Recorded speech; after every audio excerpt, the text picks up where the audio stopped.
The Graphic Histories Podcast. I got bit by a radioactive bug. I tried an experimental drug. Went up for a stroll on a gamma testing range. I found an enchanted hurricane. I made a serum that made me small. I modified the serum so it would make me tall. Radioactive isotope in my eyes. Dying alien helped me accessorize. I gained the proportion and strength of a spider. Now I'm invincible and I can fly. I lost my sight, my other senses were heightened. I'm gonna put on my pajamas and go fight crime. Hey there, you lucky little ragamuffin, and welcome to the Graphic Histories Podcast. My name is André, your podcast host. Big thanks to Uka the Mock for our theme song, Superpowers, and big thanks to you, gentle listener, for tuning in once again to another action-packed, fun-filled, explosive, dynamic, punch-to-the-kidneys kind of show. Our guest today is Shawn Daley, really cool comic book artist, writer, making some really cool projects that we get into in the discussion. Another one of the crop of sweet, cool Toronto people that we all know and love and have got to know on the show. And it certainly carries through. You know, I have yet to meet a bad apple in that Toronto bunch, and I hope I never do, because it's building up a legend. You know, they're all the folks that have come to the show have been pretty cool folks, pretty forthcoming, pretty open, great conversations, and very supportive of each other in their sort of artistic endeavors. So if there is a bad apple in that bunch, I certainly hope I do not meet them. I wouldn't want to spoil this legend that is growing. Great conversation with Shawn. Very zen-like. He's very calm, kind of cool dude. And, he's working on a project. We were chatting, and, just kept it all very cool. And, great conversation. Very fun guy, and had a lot to say about, a lot of cool stuff. Sometimes it's great when we just riff, just chat about nerd stuff, and just get to kind of open up. And sometimes that's one of the best ways to get to know some of my guests, is just to have these sort of fun, casual conversations, as we do here on this show. Just like to, every once in a while, I like to let you guys know about something cool that's going on, or some movie I've seen, or something that's really neat, well worth your time. A friend of mine recently had a birthday, and he's a big movie lover, and we decided, we'll watch some movies. So we watched a very old Mexican Adam West Batman ripoff called The Batwoman, and we also watched a movie called The Cook, the Thief, His Wife, and Her Lover by Peter Greenaway. If you haven't seen this movie, it's from the early 90s, late 80s. It's amazing. It's amazing. And maybe it's early 80s, but it's a fantastic movie. Beautiful visually. It's like one of the most beautiful visually movies I've ever seen, with its use of color, with its amazing, huge, expansive sets. I mean, the acting is just phenomenal. It's got Helen Mirren in it and Michael Gambon. And super good. Well worth your time. Well worth watching. My voice sounds a little hoarse. It's because I was wrestling this past weekend. Off in various towns, doing a lot of yelling, doing a lot of beating folks up, getting beaten up myself. And in the process, with all that yelling, sometimes my voice tends to go. I wonder if it's the yelling or if it's the 6-hour conversations in the cars between shows with me and the other wrestlers. So somewhere in between that, my voice has got a little croaky. But, I think it maybe adds a new layer of sexiness to this baritone voice I guess I have. So who knows? So great chat with Shawn Daley. Not much of a need to go into too much about my day-to-day life. It's been pretty busy with work. But because of that, I should probably get going and go do more of that work. So without much further ado, let's get into my conversation with Shawn Daley.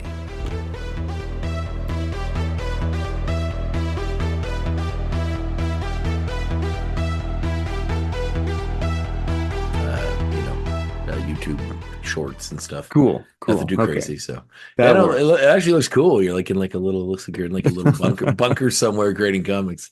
That's it. That's kind of the life. Actually. Yeah, it's not far off. And I apologize for having my head down. I'm just working on some stuff. Oh, that's quite all right. I mean, that's like the consummate artist sort of lifestyle, is trying to do 1,000 things at once. That's it. Yeah. Believe me. It's nice to meet you. Thanks for setting this up and having me on. Oh, no problem. It's a real joy to have you on as well. Where That's are you? awesome. Where are you calling in from? From Toronto. Ah, you're part of the Toronto pool. I am. Yes, I'm in that gang, as it were. It's a pretty rich and deep and talented gang, I must say. It's pretty wild, man. It's I have that thought every once in a while where it's just like, how are all these people just in this city? This doesn't make any sense. It's kind of wild. Yeah, it's a great community to be a part of. Like, yeah, just amazing.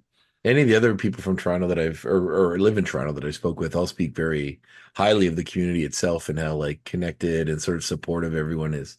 Yeah, I don't Like, think a single person would have like much negative things to say about making comics in Toronto. So very fortunate. yeah, I feel like I'd like to find that outlier just to see, but I really just don't think it's there. So Yeah. this one guy was like, "What Yeah. a bunch of assholes," Yeah, you don't want to like, meet that guy yeah, anyways. yeah, Trust me. you're probably fair. Yeah. Uh, but no, anyone I've had on, I've had quite a few, have all been very supportive. So, That's awesome. are you from there originally? Yeah, not far from here, just a town over, basically. Yeah. No. Town called Scarborough, which is yeah, it's just like I'm about 20 minutes away from my old neighborhood, so Oh, that's not pretty far. handy.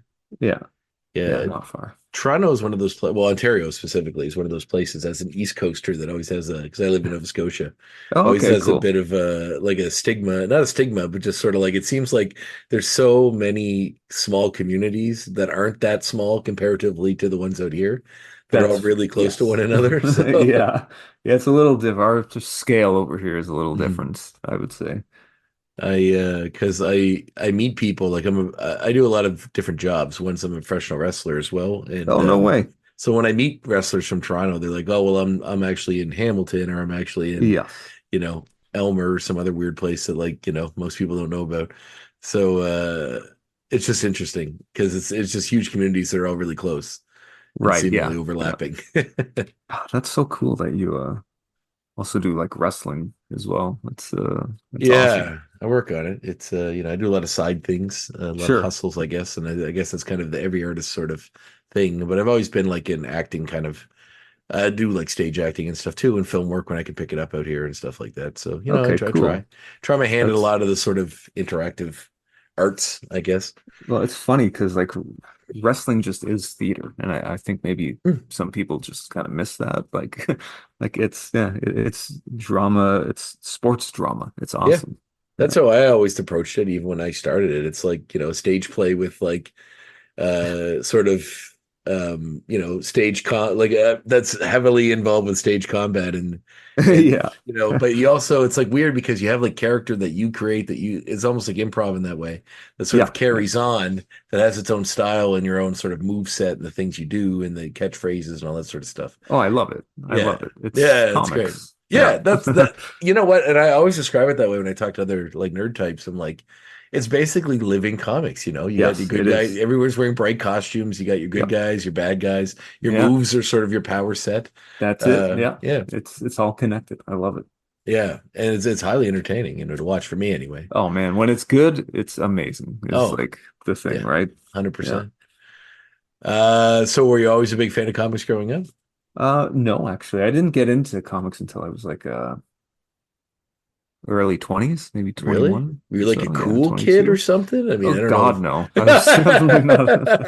I wasn't, and I'm still not. Nothing has changed really. It's I just I was my living situation meant at the time that I didn't really have much access to like entertainment. I didn't have like a TV or I didn't really have anything other than a bookshelf in the house that I was living. I was living with my boss at the time, and he had this bookshelf just with a row of graphic novels on it. And one evening when I was just kind of bored and looking for something to keep busy with before bed, I found uh, Chester Brown's Louis Riel on that Mhm. shelf, and I was just like, Nice.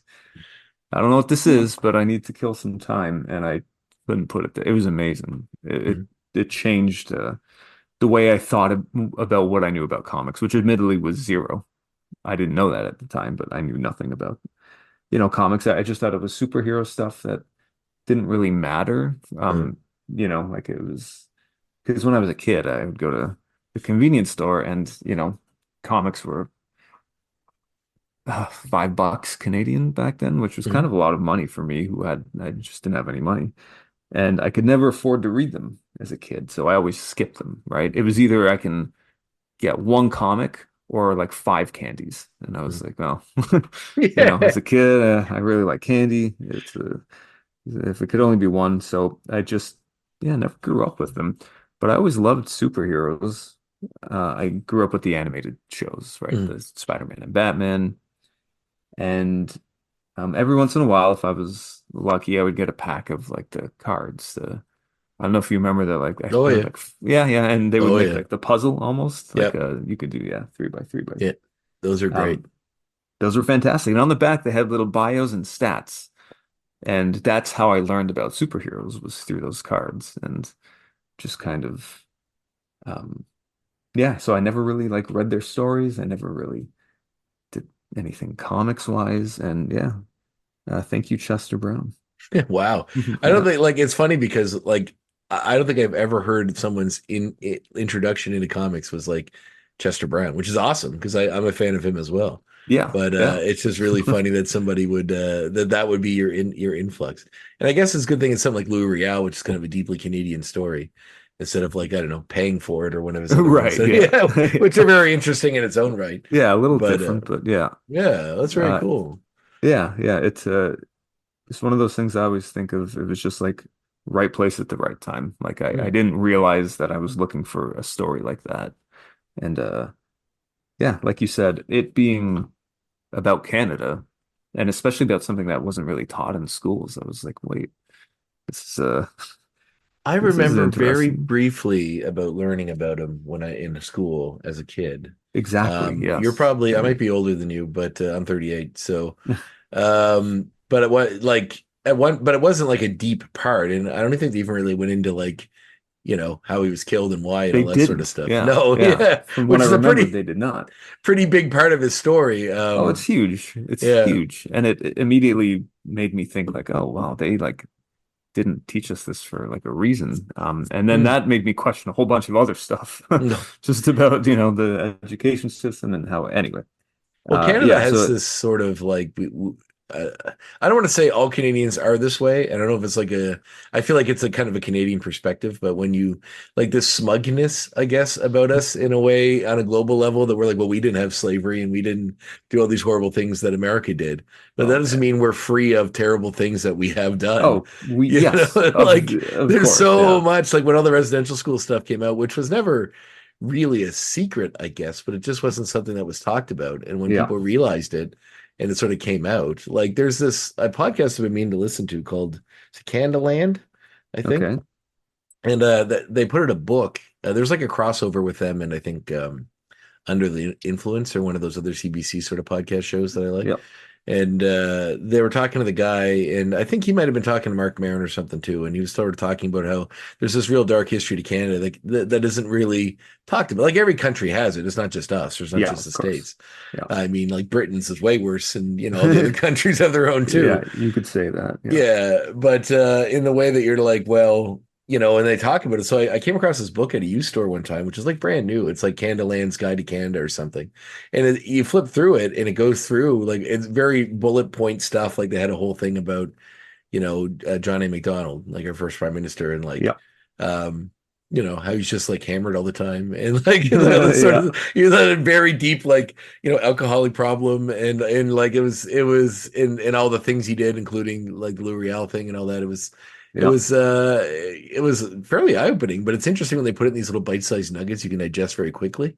I love that. Yeah, Yeah, that makes everything a little bit easier. slightly. I mean, it's kind of Yeah. my, and I also make it sort of funny in a way. It's kind of why I like shows like The Daily Show, because like it's hard to be as depressed about all the global stuff when you can kind of make a joke about it. Yeah, no, presentation is key. Like if you can, you can present it in a way that's engaging and fun and interesting. I even think that the knowledge is retained Mm, easier when it's yeah, presented in a way like that. I agree. It's like I think someone once described it as the sugar to help the medicine go down, and I was like, yeah, that's pretty. Right. Yeah. Yeah, it's like the That's butter on your vegetables or something. It's that's like it. makes Yeah. it slightly better and more easy to consume. I love that. I love Yeah. that. So were you into anything nerdy-ish growing up, or was it like you mentioned cartoons, but I noticed there's a lot of sort of anime influences, it seems, in your style and some of the Yeah, stuff you I work on. So I assume that was part of your childhood as well. kind of. Really, it was only Dragon Ball Z, but that when I was 16, I were the same age. So yeah, when I was Oh, really? Okay. 16, yes, yeah. I I discovered yeah, Dragon Ball on YTV. I don't know if you had Oh, YTV yeah. back. Yeah, yeah. We Uh, did. If you had cable, you did. I didn't, yeah, but my right. grandmother did, and I'd watch it when I was there. So Nice. yeah. Yes. Yeah, that was a formative station for me.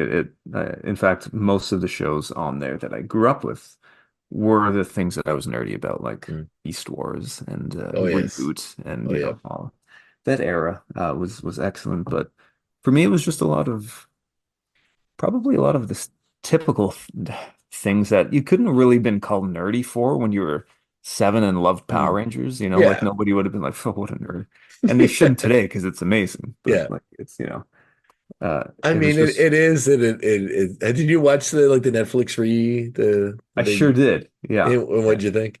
I loved the presentation of it. I thought it Mm. was perfect because it was exactly what I remembered. And they Yeah. didn't try to be like, oh, we're gonna give them new costumes and like be cool. They're like, we're gonna lean into what it used to be. And I appreciate that. It was I kind of did everything too. that I wanted. Yeah. Yeah.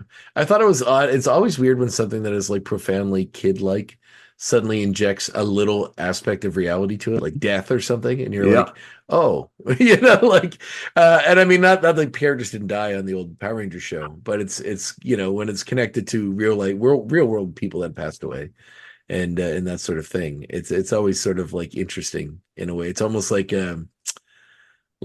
I guess when you get older, you sort of your piece of your childhood sort of go away. I don't know, things die seems pretty dramatic, but It's it true. almost kind of combines it in a way that when you see it happen, like an example for me recently has been this new X-Men '97 show. Oh, exactly. Yeah, Yes. Yeah. It which was is done like, oh, so here's a well. big dose of reality on top of all this kind of seemingly, it was always sort of a show that had like a social issue at its heart, Yep. Oh yeah. but like they really brought it forward and really made it adult in real world. And it's sort of like the characters going through the trauma that we all did as we grew up, and looking back on it and being like, oh yeah, like it's just such a eye-opening sort of experience.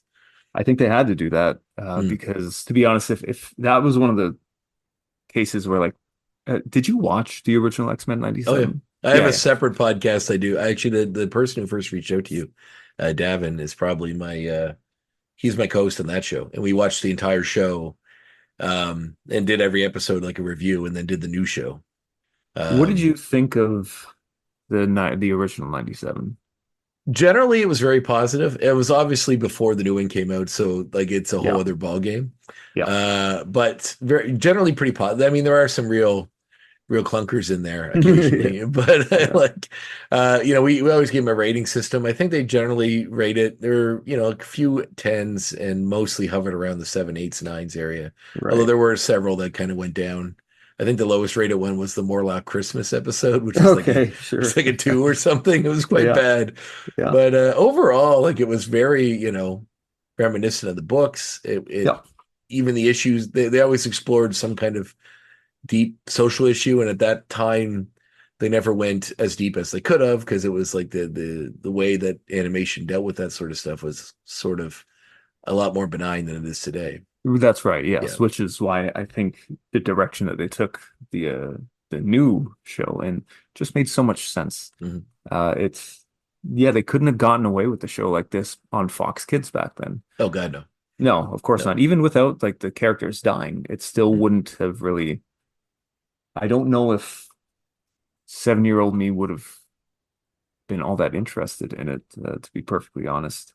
Mhm. And maybe I'm wrong. Maybe I would have absolutely eaten it up, but I think Well, that I don't think the current one is designed for 7-year-olds it's not either. No, it's designed exactly. for Yes. us. It's Yes. just, Yeah. and maybe some kids that are older that come across it, but it's definitely designed for the older folks with money that watched it and have nostalgic, feelings about it from the past. So Right. And they could have yeah. just leaned into what they did Mhm. back in 97. Like they could have Mhm. just leaned into that same aesthetic, which I mean they did, but uh, they really enhanced every aspect of it, not just the way it looked, but the subject matter and the way everything was presented was made, yeah, like for us who grew up with it, which they didn't have to do that, but Mhm. I'm so happy that they did. My Yeah, God.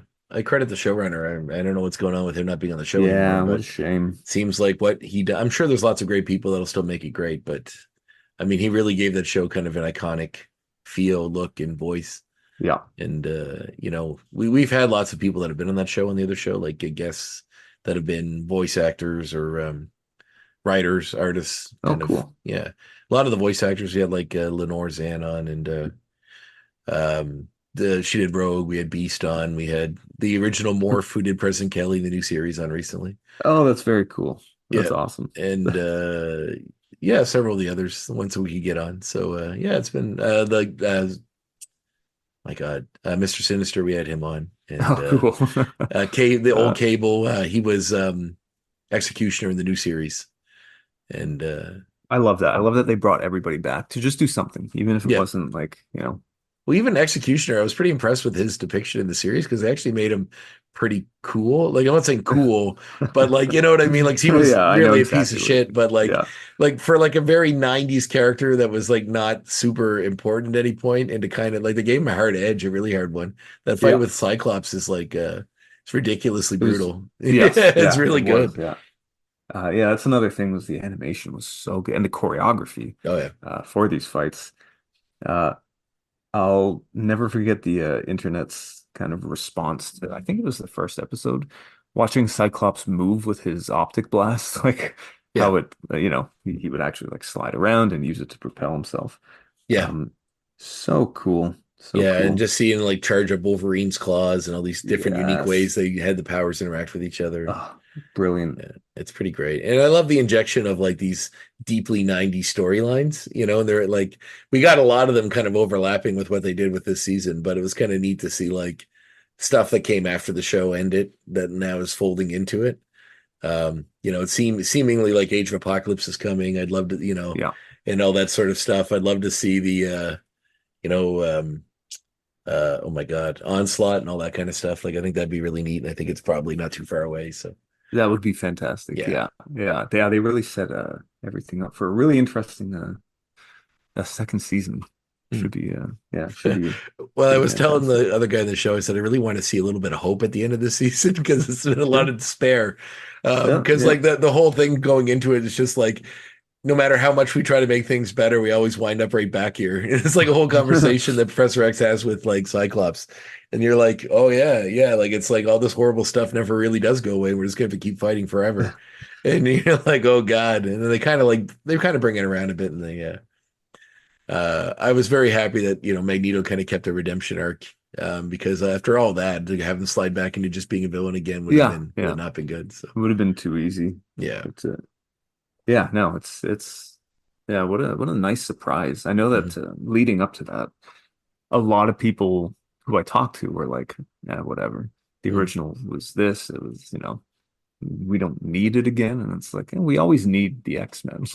Like I think we do, and the yeah, issues they raised, in exactly. that Yes. show are very relevant to today. Yeah, I couldn't agree 100%. more. Yeah. Like there's a lot of scenes in that show that could be, a gay person coming out to their family. It could be anything like that. You Yeah. can just slide in mutant with any, somebody that's sort of looked down upon by certain parts of society That's it. instead, and it would be the same conversation. Yes, it would still work. Yeah. Unfortunately. Yes, yes. Yeah. Dragon Ball Z is interesting that was your go-to as well, because it was kind of one of mine that I discovered as well. But I think I caught it through Fox because they had like a different. I think I was homesick one day, and I had a channel I could get with like the rabbit ears. I think I could get Fox on my TV in my bedroom, and Nice. I caught an episode of Dragon Ball Z, and it had a different intro than the YTV one did. It was a Yes. much more aggressive kind of screamy song. And I remember when I watched saw it on YTV at one point, and I caught the differences in the songs. I was really disappointed because I had like kind of grown in so much in love with the original Dragon Ball theme. That's funny. Yeah, there was at least two dubs on TV back when we were watching. There was a Mhm. Canadian dub and an American dub. Right. So And yes, so I think the American dub is the one that obviously became popular and took off. But yeah, there was a part there was an episode, well, it was when they were on Namek, I think probably fighting the Ginyu Force. All of their voices just suddenly changed one episode. Like they just are completely different. It's like, really, what the heck is this? And then yes, it turns out that that's when the original team uh stopped making it and then Funimation picked it up. right. Funny. Okay. Well, that makes sense. Yeah. Yeah, including all the music. Like all of the music was Yeah. changed and everything was kind of fresh. I've But been thinking about going back to it, but I just don't know how to enter it. There's so much of it now, and there's so many series that went beyond it that I need to like look up a complete guide and start from somewhere. well, Obviously, my Dragon Ball. yeah, my recommendation will always just be to read it. Oh yes, Yeah, just always, I don't know, especially because there's so much filler. Like if you're gonna watch it, there's a series called Dragon Ball Kai. yeah, I've heard that. Yeah, and it's just 100 episodes. They cut out all the filler. And I think the original series was over 300 episodes, and they trimmed it to 100. Wow, that's insane. I didn't realize it was that much fat they trimmed Yes. off it. Like Yeah. 200 episodes worth of filler. Well, I used to It's always make that joke because the planet would be blowing up in like 30 seconds. yeah. 9 episodes later, it's still like 20 seconds. It's like, how did all Yeah. this happen in 10 seconds? It's they really enjoyed playing with the concept of time, those animators. Yeah, sure did. But I think it's because Toriyama was still working on the book Mhm. while the show was being made, and they were like, "What do we do?" He's like, "Guys, hold on a second, just trying to make this happen." And yeah, so they had to wait until the book kind of caught up to the show. Um, and yeah, a lot of filler stuff, a lot of filler stuff. Well, did But that lead you to other manga or anime stuff as well?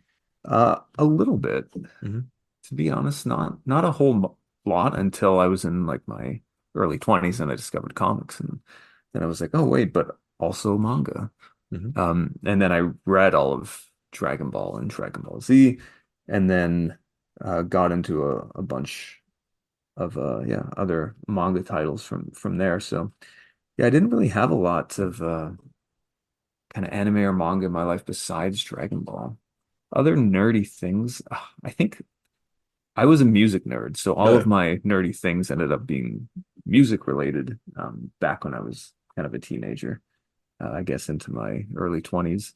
But I was a huge nerd about sound technology and just like uh, all of the gear and the electronics that went into amps and compressors and preamps and all of that sound tech stuff. So that's It's kind awesome. of that's kind of what I spent my late teens and early 20s kind of nerding out about. Yeah, That's it's awesome. Well, weird. I saw that you make like 8-bit music, Yeah, yeah. which is very cool. Were you like, is electronic type music like, was that always your sort of bag? Like, was that It was always punk. I grew up in like the okay? punk scene All here, right. yeah, in town. And that to me was such an amazing scene for just helping me be cool with like being a bit of a weirdo, like a Mhm. misfit, I never really felt like in high school I really had a very defined place. I would always kind of weave in and out of social groups Mhm. where I didn't really have like one group of friends in high school. Yeah, I don't know. I felt like a social chameleon without too much of an identity that was, set in stone. And then I discovered the punk rock community, and it was just like I felt like I could finally stop trying to fit in with everybody. I was like, okay, I don't have to do that. Everybody here is just unequivocally accepting and awesome and cool. And they all look out for each other. There's nothing better than, well, there's a few things better, but when you're at like a punk show and you're in the pit and you fall down, as you're looking up, you just see 20 hands just reaching down towards you to help you back up. Even if you don't reach back, they will grab you and pull you to your feet. And it's amazing. And then that teaches you that that's how you're supposed to act. Not just at punk rock shows, but anytime. In It's life. just a very good lesson to learn.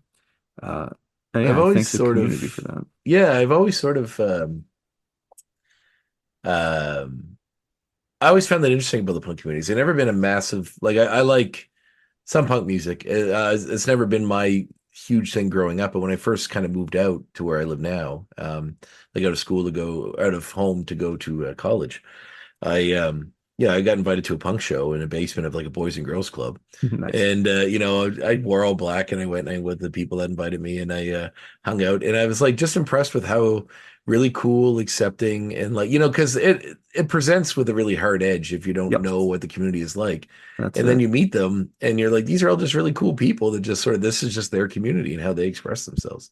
Yeah, yeah, yeah. But there's nothing, you know, just because they dress a certain way or, you know, the music has a certain heaviness to it doesn't mean that that's indicative of the personality or that it's anything like that. But some of the nicest, kindest, most accepting people I've ever met are like, you know, those sort of punks, you know?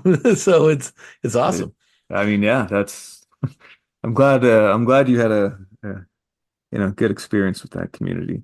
No, for sure. Because yeah, it just I don't know.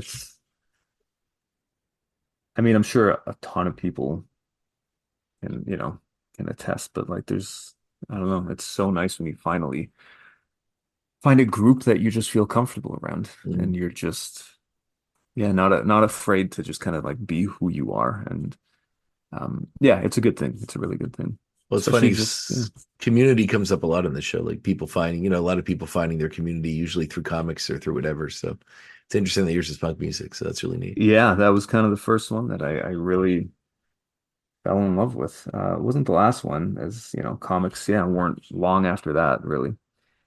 Um, yeah, yeah, one into the other, basically. What was the bridge between like that and sort of doing the 8-bit sort of music? Well, I grew up actually, video games was also a Hmm. huge, since I was I assumed, yeah.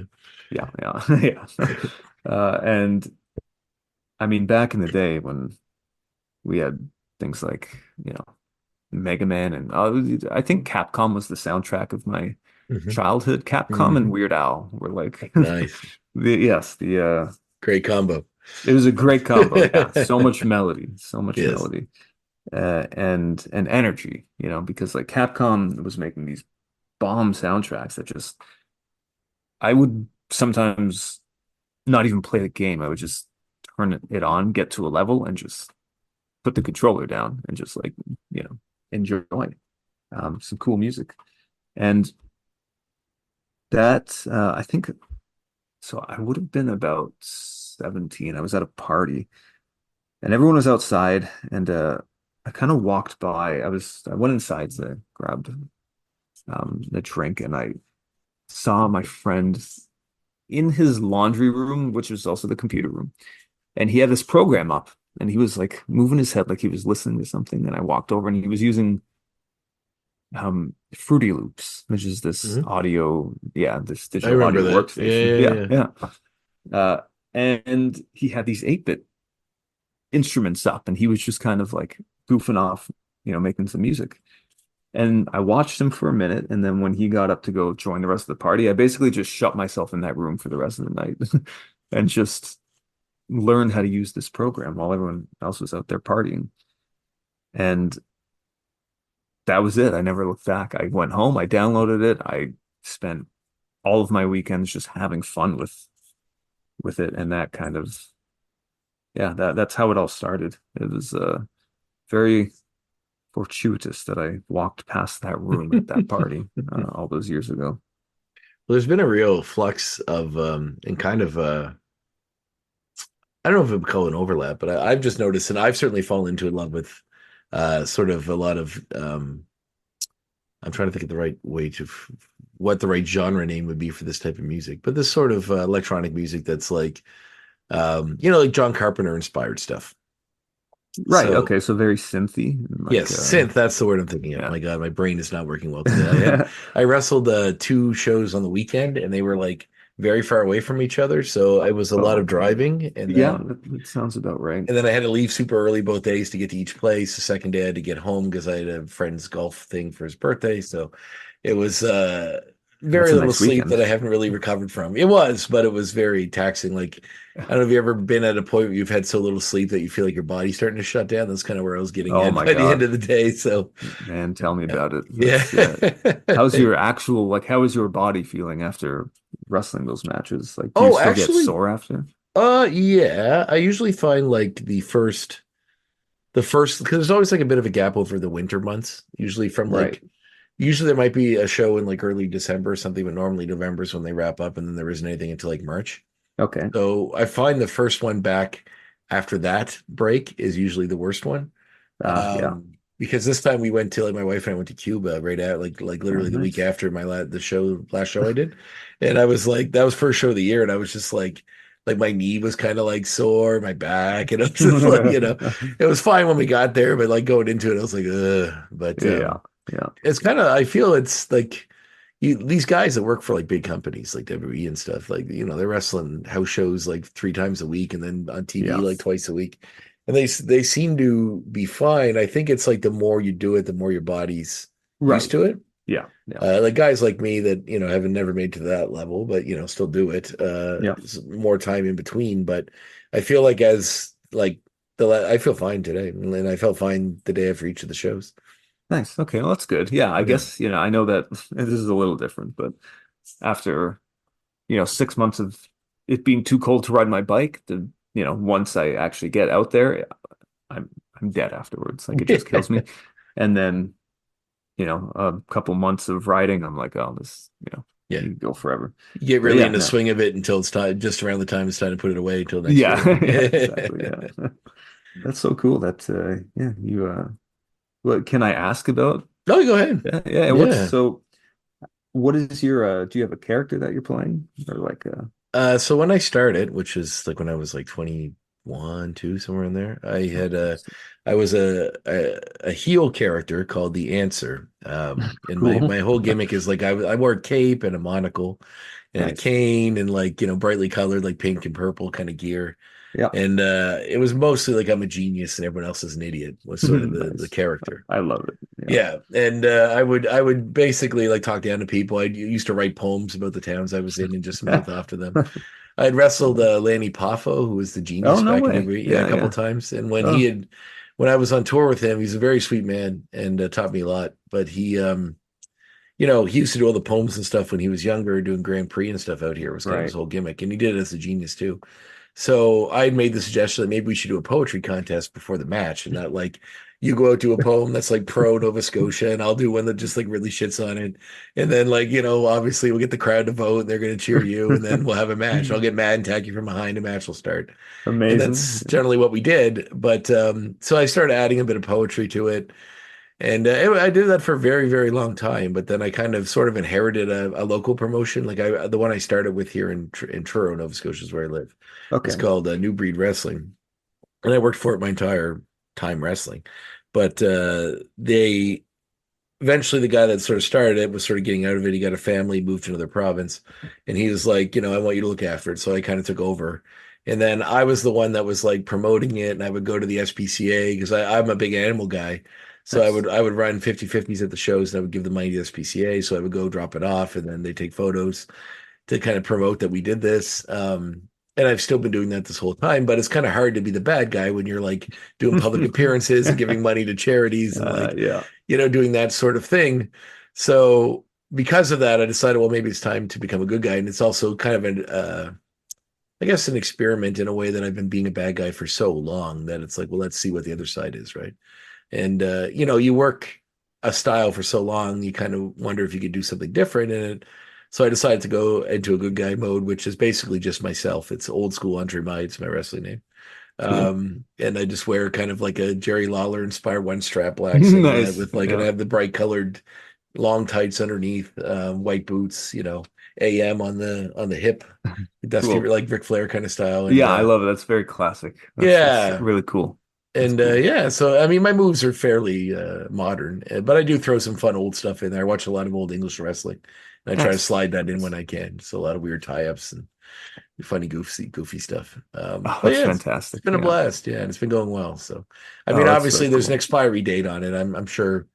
I don't know how much longer I'll be doing it for now, but now I'm happy to do it. But as you get older, it's a little tougher on the body, and I'd like to ensure that the last half of my life, I guess, is full of pain or some injury that's Right. Yeah. lingering, right? So Yeah. Yeah. I guess it always comes a time where yeah, you gotta.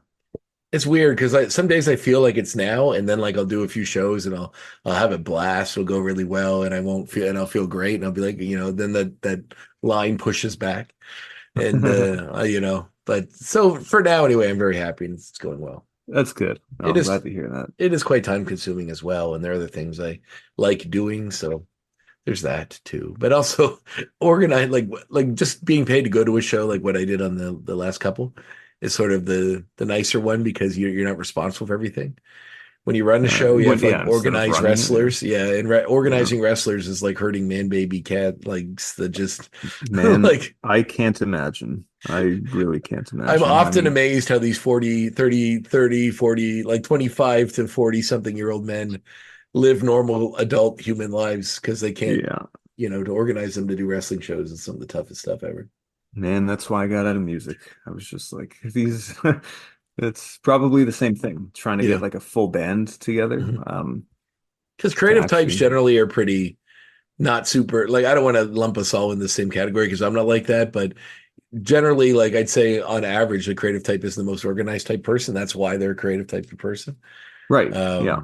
And I think I wouldn't say it's rare, but there's certainly a bigger contingent of sort of anal people like myself that are artistic. As I do art stuff as well. It's certainly not, I used to do some indie comics, but nothing. A long time has gone by since I've done anything, and I'd like to do something, but it's been very long. So, and I'm That's hoping to okay. I get mean, back. I Oh yeah, didn't start doing this stuff until I was like 25. So, yeah, yeah. I mean, probably well later than that, really. Um, yeah, I've I don't gotten know. more into. I got a digit like iPad Pro, and I've been playing with it a lot, and I'm Nice. kind of digging Nice. that style of working with it, mostly just for the speed of how quickly you can get through like pages. I remember working on it and hand inking and hand drawing and hand everything a long time ago, and how long that took, and just playing around Uh, with the digital style way of it. And I never thought I would like it, but I somehow do. So that's awesome. I like to play with that. Man, I wish I could say the same thing. Yeah, you couldn't get used to it. I couldn't get used to it. I felt overwhelmed. Like there were so many choices. Anything that I wanted to do, any Mm, brush I wanted to use, it was all right there. I kind of like the idea of limiting myself hmm as much as I can and only making everything work with almost the least amount of tools possible. And the thing is, you can do that working digitally. You just have to be the one who's limiting everything, and I'm Yeah, very bad at that. So, yeah, I get that. yeah, I always, I think it's because yeah, I've had a yeah. whole life. Like my general job is a graphic designer. Okay, cool, So cool. I've been designing in digital softwares for, 30 or right, 18 years, right? So, or actually Right. 19, almost 20 years now.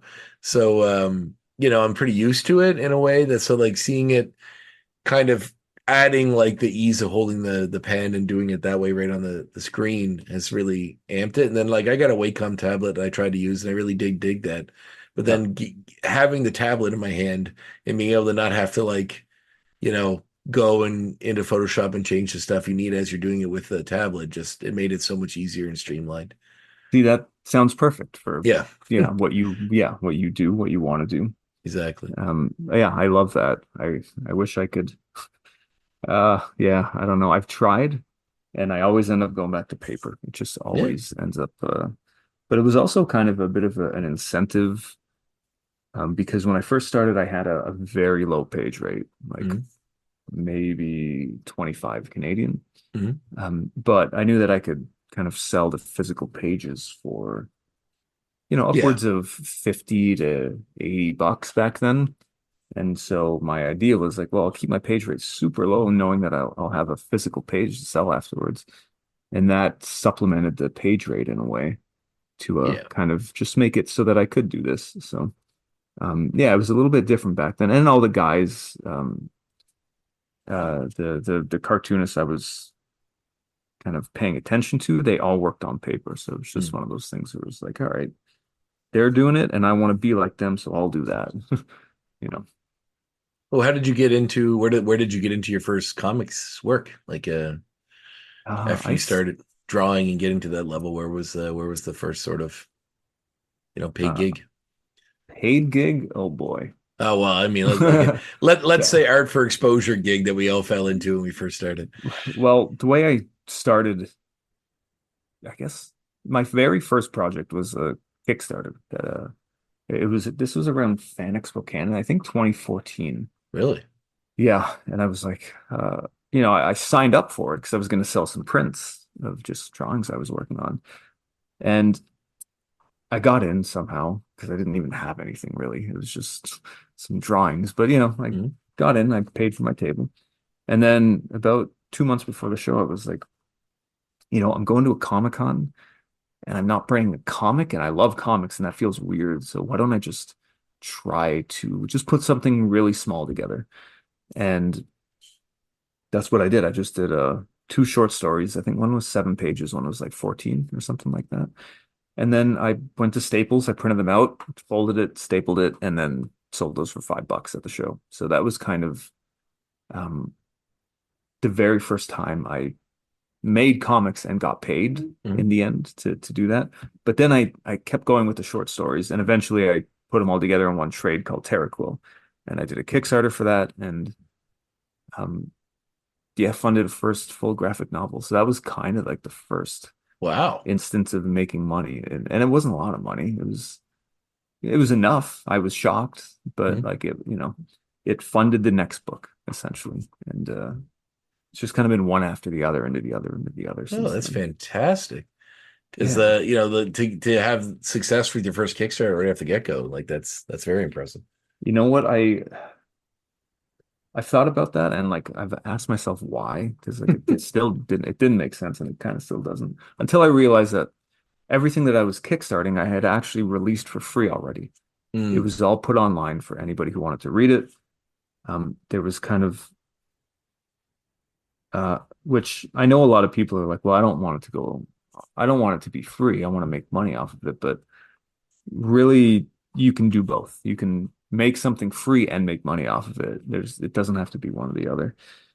Um, so yeah, that helped a lot once I realized, it's just because it's out there for free doesn't mean that people don't want to own a copy of it for their shelf, or they don't want to support you because they like what you're doing, Mhm. you know. Yeah, that's something I've come across a lot with, like, because that seems to be the route a lot of folks are going now. But it's interesting to me with your story is that most of them sort of had an established career in, they work for Marvel or DC or something, and then they're finally going off on their own and doing these Kickstarter projects. But to kind of get your foot in right off with that, it's cool. It's very interesting. It's not something I've heard of before. I mean, I think it makes the most sense when you want to make comics, Mhm. because I think I got this from the punk rock community, because it was either like, what do you wait around for a record label to pick you up, or do you make your own record label Mhm. and make your own music? And I mean, that was the beauty of punk rock, was you didn't have to be good to do it. That was not a prerequisite. You didn't need talent, you needed attitude. Mhm. And as long as you had that, you were good. And so that taught me a whole lot about making comics. Mhm. It's very interesting. It's funny that you mentioned the comparative the music industry to the wrestling industry as well, because there's a guy that's on our that's wrestling right here that used to do like hip hop for like I don't know for a long time before he got into wrestling, and he just talks about how it's like he's made more money wrestling than he's ever done making hip hop, and how much easier and happier he is, like getting bumped around in a wrestling ring on the show than he is trying to organize people or get involved with the different sort of hip hop worlds, and I just find that very interesting too. I It's guess so every hard. industry has its issues, regardless of It what it Yeah, is.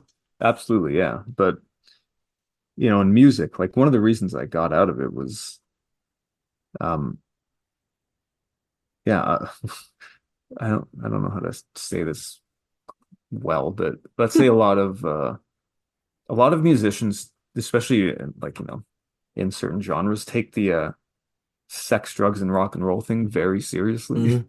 where they're like, showing Oh, up to record music and to put together an album, and it's just like, oh, we partied too hard last night or this morning, and now I can't perform. And it's like, well, I'm here to make music. I'm here to put together a good album yeah. and you can't perform. And this happened so often that it just became like, all right, I get it, but like, I'm out. And that's one of the things I loved about like discovering chiptune music was, wait, I can like make music and I don't need to hire a drummer. I don't need to to hire a singer. I don't have to do all this stuff. Yeah. Well, it's You know, amazing the overlap because wrestling's the same way. Like literally the exact same. There's like times you're like, there are guys and you're trying to plan a match with them and they're like outside smoking weed like a bunch of yeah, times yeah, before the show. And then you yeah, go out there, they forget everything you told them or that you talked right, about because they're yeah. totally fucked up. And and then they get back and you're like, what happened? And they're like, I don't know, it's just like, you're paid to perform a service and you do it totally like it's weird. Wrestling's like one of the like I guess music too is one of the few industries where you can somehow get away with that. Like I often talk about like when you hear these stories of the glory days of like cinema or like TV where like everybody is like an alcoholic and like they're all Yeah, like yeah, hammered doing TV shows and there's all these stories where they don't come out of their trailer or they get in a fist fight with the producer or they don't want to, you know what I mean? And they all still have jobs and get to keep doing this. It's wild. It's wild, man. yeah. It's I don't know, something about freelancing. I think Hmm. That's what is I'm a just graphic designer as well for myself. So I same issue. It's like I'm so the happiest I've ever been is when I haven't had a boss. Although yes, yeah, the only thing with me is if I had to go to an office, at least I had to leave at 5. right. I don't put those restrictions on myself when I'm doing it myself, so I end up just working way more than I Oh should man, and yeah, not planning it out right because that's just how it is. So and it's also this like inherent need to hustle because you're trying to make as much money as possible, right? yeah, of course, yeah. And working in a creative field, the truth is 9 to 5 isn't going to work every single day for Mhm. like energy Yes. for Yep. brain energy, right? Um, there are going to be times where you are inspired at midnight. Hmm. You finally get this idea, and you're like, "That's it. I have to do this now. This cannot wait till 9 a.m. Hmm. tomorrow." And yeah, that's just kind of what it's like working in a creative business. Yeah. And I've always been very much a compartmentalizer in the way that like it makes me very happy to cross something off my to-do list, like to take it out of my Yes. headspace to get it done and out. So like I almost put a drive on things to take things out of it so that I don't have to worry about it anymore. But then in the end, you just sort of pile up and just do a ton of stuff. Yeah, You spend yeah, a whole day and just like cramming it all into one day so you don't have to worry about it tomorrow. And then, that's it. tomorrow has its own set of things that come and then it's just that Yeah, over again. So, yeah. It's I do like that. I like that there's always something to be busy with. mm, And especially if you like your work, that means there's always something to look forward to, mm, even when it's frustrating and overtly challenging, which isn't a bad thing, but um yeah, it's just I don't know. There are days where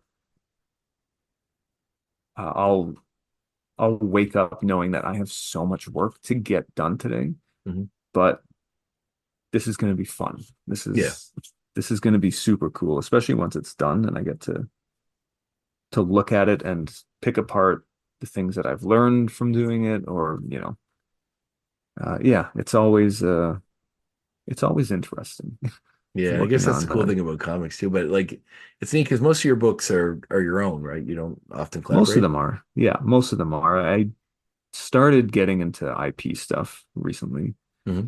which is exciting and different and kind of scary, and not something I ever planned on doing exactly. I always just wanted to do my own books and tell my own stories, but um, yeah, things change. Uh, you get offered things, and it's like, well, it'd be stupid if I turn this down. And then Mm. um, but I'll always be doing my own stuff in some way, shape, or form. Mm. That's never ever going to change, I don't think. But collaboration is interesting to me because like I like it when it works. If you can find, but you have to try to find the right, it's like trying the right key in the right lock if you find the one that works. But That's it. like Yeah. sometimes, like it's great when you're in sync, but if you're not, it can be a real slug, and that's sort of the issue. Like in graphic design, any industry, I've had that with clients and whatnot. But it's just with comics, I'd imagine it'd be very interesting in that way because essentially you're as an artist telling the story of a writer, sometimes they have a picture in their head of a way they want the story to look. And, Yeah. it's sort of you to intuit that. Or at least, mind read sometimes and try to like Yeah, figure what yeah. they want. Sometimes, yes, there's a little bit of mind reading involved. I think that the best collaborators are also aware that um, that what they're picturing in their heads does not need to be completely indicative of the final product. Like that's Hmm. why I'm a writer, not me, but like that's Hmm. what I imagine a writer would be thinking is like I write, or like this is why I don't do art, I should say, Hmm. because somebody else out there can take the things that I'm feeling and the things that I want and just do it better than I could right now. Hmm. And yeah, I don't know. It's weird being trusted to do that, especially for me as a writer, because I also write Hmm. my own stuff. Um, I always kind of get worried that I'm gonna kind of get my signals crossed and start drawing uh, as though I had written it, which is kind of not a great idea. Hmm. You kind of, I sometimes want to forget everything I know about writing when I'm drawing somebody else's script and just focus on what the script says, what that direction is. Because when I'm drawing one of my own scripts, I will be changing things on the fly. Like Hmm. even when the script is finished, I'll be making edits to it at the very last second while I'm drawing it. Hmm. And you can't do that when you're working with somebody else's script. You can maybe come up with ideas and pitch it to them and say, hey, why don't we try this instead?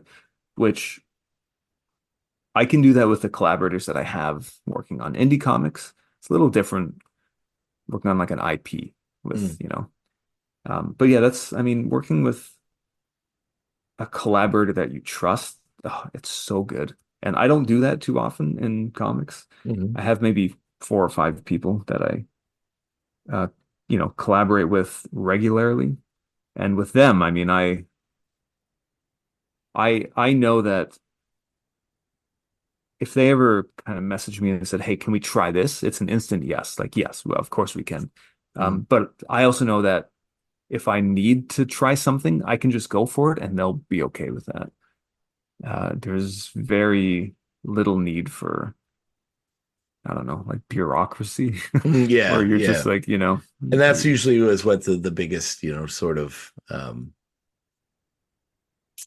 hindrances to that sort of, is that. And that's why I feel like the people working in like the big, I guess in Marvel this and DC and those places, the system is set up so you kind of just have a, an editor that you go to. yes, That is your exactly. your Yep. contact point. But still, sometimes it can, the things you want as a writer, I imagine it's way worse, and it has been in conversations I've had with them, where it's been like I talked to Ed Brisson a long time ago. And he was talking about, I think his first episode of the show actually was him. He was talking about how it's like he has the story and he wants to write and he wants to use constrictor, but then there's some guy who's like, oh no, I want to use constrictor in my comic.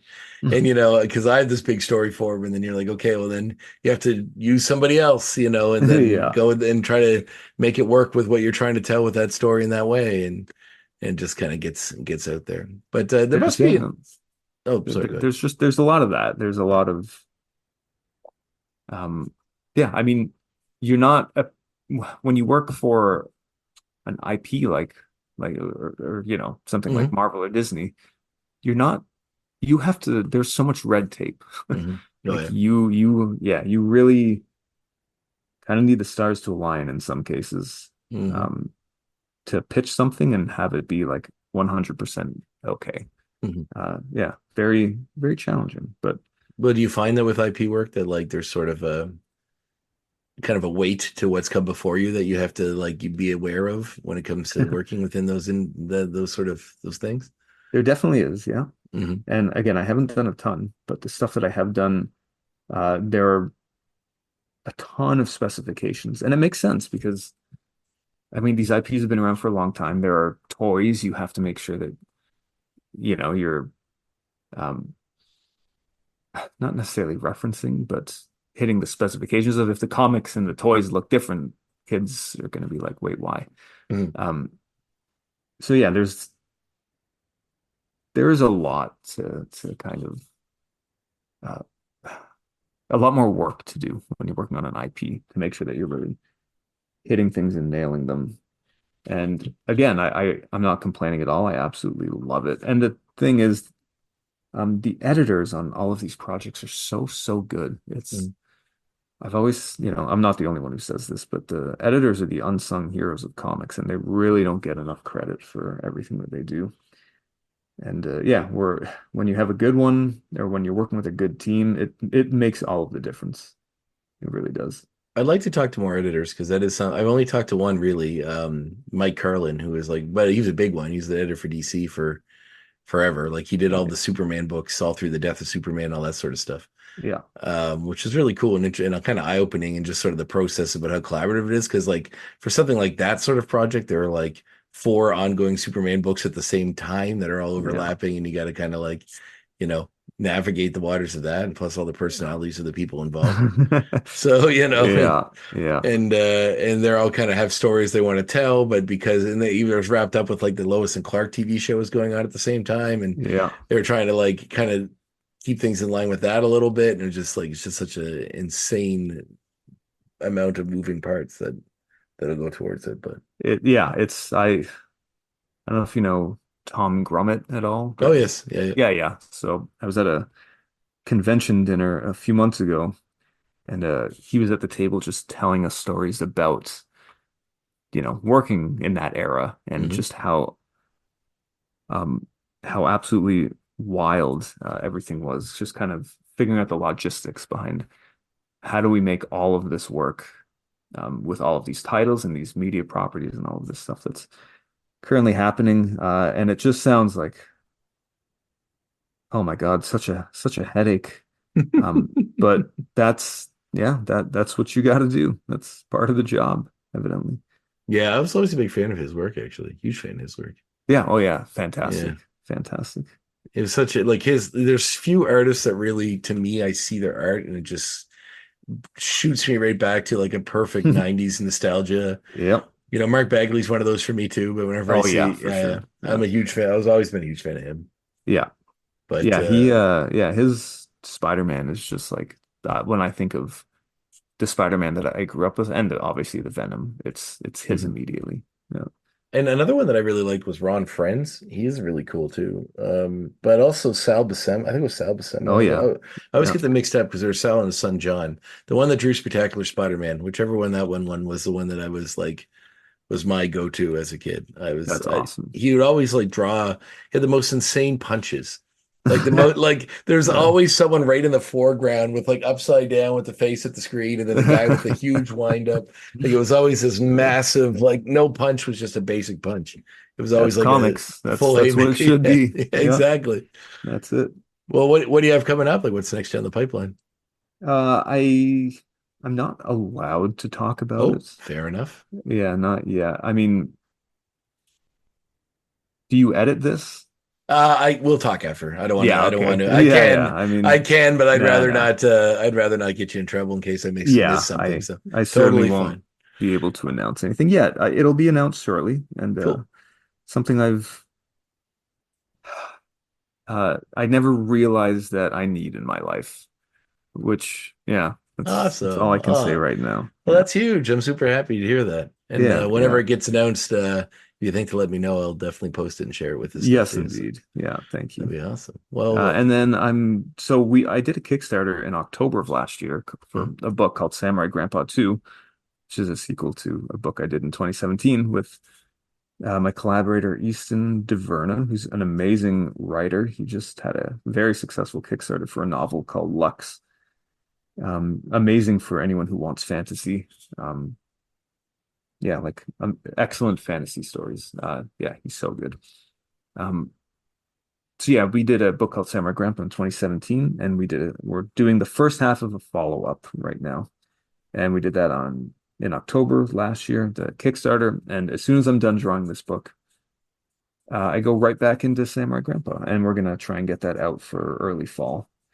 Um, so yeah, it's gonna be right into that. I have a new volume so I kickstarted a book called Illumon, uh, which is kind of a cross between like Pokemon, Dragon Ball Z, and Demon Slayer. It's just like this very anime great combo.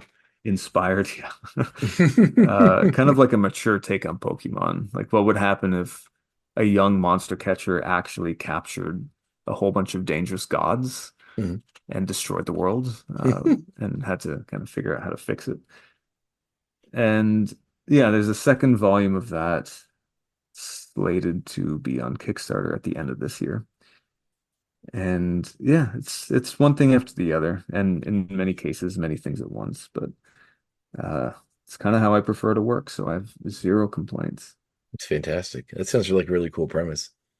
It's fun. It's something I've always wanted, like I've always wanted more uh, takes on monster catching and monster hunting, and kind of in a very different way.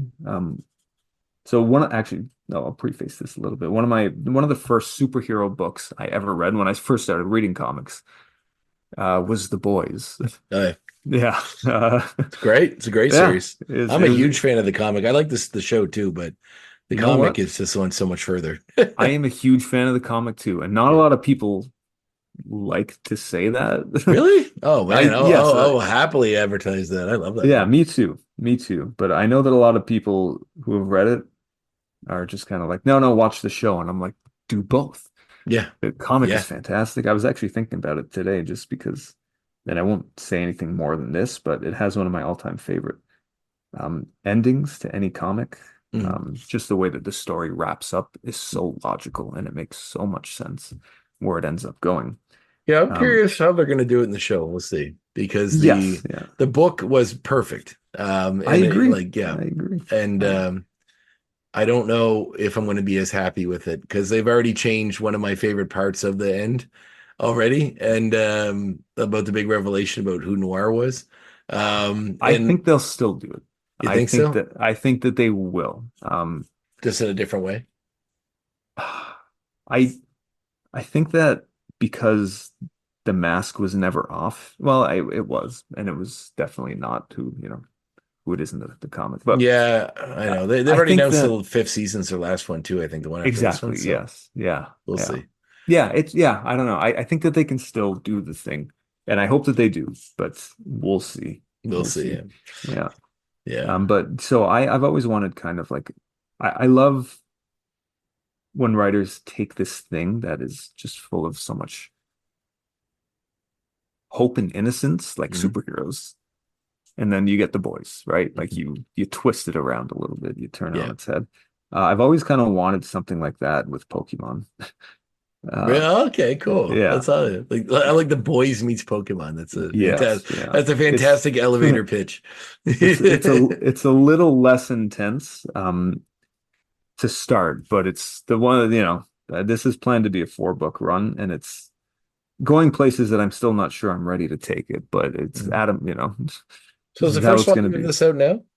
Yes, it is. Yeah. And Okay. again, it's a little more tame because I was just kind of testing the waters. But people seem to like it. So I'm really going to lean into the things that I liked about it um, with the remaining 3 volumes that are going to be coming out. Um, yeah, it's called Illumon, Illumon, but it's getting a name change to Seven Rays of the Sun. Oh, I see that. Um, Yeah. yeah. Oh, that's Yeah. awesome. It looks super fun. Yeah, thanks. Yeah. I'm It's, totally down for that. yeah, it should be cool when it's all right. Anyway, yeah, the second volume is already written, and I just have to finish the art on it, which as soon as I'm done some of these projects, it'll be back into that, and then who knows what's after that. I've been trying to get back into not back into, like, I've always kind of liked manga. I just never read a lot of it growing up. Right. So stuff was introduced to me, and I like Death Note and stuff like that I read Oh, and so enjoyed. good. But and I have all of the volumes of Lone Wolf and Cub, and I've been meaning Oh, to cool. just get into them. When I first started coming out, I was really loved the look of it, and had fond memories of some scattered issues I had, like when Dark Horse had Yep. reprints way back in the day that were Yep. like the full size comic issues. So I got Yep. all those little volumes, and I have all of them, including the sequel series, and then like the space series, or not Oh, space, but like wow. So the further one. yeah, yeah. So So you have everything then. yeah, I'm Okay. kind of a completist, and it's definitely detriment sometimes to Oh my man. pocketbook. Oh, tell me But about it. Yeah. but I was a huge fan of Pluto. Oh my God. Yeah. Which Ursaw someone was like, a yeah. comic guy, like a guy worked at the comic store Strange Adventures in Halifax, just sort of suggested to me and gave to me. And I loved it, and I just started watching the Netflix show, which I Yeah. didn't even know existed until Yeah. like a week ago, Yeah. and it's insanely good. I've been Yes. floored with how good that show is. Yeah. It's just like reading the comic again. It's beautiful. Yeah. Yeah. It's that's one of my favorite books. Yeah, Is And I mean, a lot of it is because they did the thing. They were like Astro Boy, but dark yeah, and twisted, and we're gonna, make this for adults. Um, yeah, they did the thing. I absolutely love it. yeah. I think that's a deep mine that you can get deep into. I'd like to see a dark Digimon somehow. Maybe that's Yes, yeah, a yeah. future awaiting the sequel series to Ulumon. That's it. Yeah, or just I mean, the one of the things about Illumon is it doesn't just want to take Pokemon, it wants to take everything in the monster Mhm, catching genre mhm. of games. So a little bit of Digimon, Monster Tamer, Cassette Beasts, all of these different monster catching games, a lot of indie games, in fact, and pull things from them and not just like use those things, but celebrate them Mhm. and yeah, kind of deconstruct them a little bit. So yeah, Well, it's always maybe been like a joy of mine to watch or catch up with some of these knockoff series, yes, yeah, like Monster Rancher or any of those yeah, ones. Like they always heck yeah, sort of like came and went, and especially with the amount of Power Ranger ones that sort of came out yeah. after that. A dream of mine, and maybe someday we'll finally do it, is to make a series that just sort of follows like the pit crew that work on the giant robots that fight kaiju. Oh, that's such a Like, good idea. like it's Yeah, just like the people that work to fix them. It's not actually the pilots who are all like jerks and kind of celebrities, but just like the guys that are like working in the trenches to I do that. I always I thought that'd be absolutely love that idea. I think yeah. that could be a huge hit. Yeah, yeah. Yeah, well, maybe I will put pen to paper sooner than I later think then. you should. Yeah, I Yeah. think that's a great idea. Yeah. So, and I've always like I recently reread not reread, but read Kaiju Max. If you haven't read that book, I highly suggest it. I have not. No, what's It's the by Xander Cannon. Okay. He did like top 10 after Alan Moore stopped and a few other those sort Oh, of books nice. back in the Okay. day. Yeah. But he did this book it's called Kaiju Max, and it's basically like Oz, like the TV series, Yeah. with kaiju monsters. So after they're captured, it's like the island prison where they're all stuck, and there's like gangs, and some are like racist gangs about certain types of kaiju, and they're like it sort of follows this one guy who just sort of did bad to try to help his family that gets caught and stuck in the prison system. But it is very like a lot of tropes of prison movies overlapping with like classic kaiju TV series is like Ultraman and those sort of things, as well as like the That's so movies and stuff. cool. I That's highly such a good suggest it. idea. And it's a very cartoony style too, and it's just really, really cool. I definitely highly suggest it. What's it called? Kaiju Max? Kaiju Max, yeah, like a Max Cool. person. Yeah, yeah. Oh, Yeah. that's such a great idea. I will check that out. I'll put it on the list. Oh, awesome. Yeah, Well, let me know what you think. yeah, Kaiju Max. I mean, anything with more giant monsters, I'm in. I just picked up a new game. No, it's not new. It's called 13 Sentinels, but it's kind of like a mix of like Gundam and Kaiju Cool. fights. Yes, it's just very That's cool. awesome. Yeah. Very cool. Yeah. Well, I'm looking forward to the next projects, and Yeah, thank you. Thank you. I just say thank you for being on the show, man. This is great. I had a blast. Yeah, no, anytime. It's always just nice to talk about all the nerd things, Oh Just yeah, yeah, yeah. yeah. It's funny Yeah. because people don't really know. So, well, sometimes we'll have folks in the show, and usually it's of an older generation that don't really know what to expect. Like they'll come on thinking it's just like straight up an interview show, and it starts that Right. way. You'll hear like one or two questions, and then I'll tell some story about my life or something, and then they'll realize it's more like a conversation, and they'll really open up. And it's nice when you kind of just comes naturally right away that way. It's a much better conversation. Yeah, I imagine. Yeah. It's Yeah. not just like 10 questions and then Yeah, it's exactly. Yeah. yeah. Just bullet points, please. Yeah. Yeah, absolutely. Awesome. Well, thanks again, Sean. Yeah, thank you. I appreciate it. Have a good one. Take care.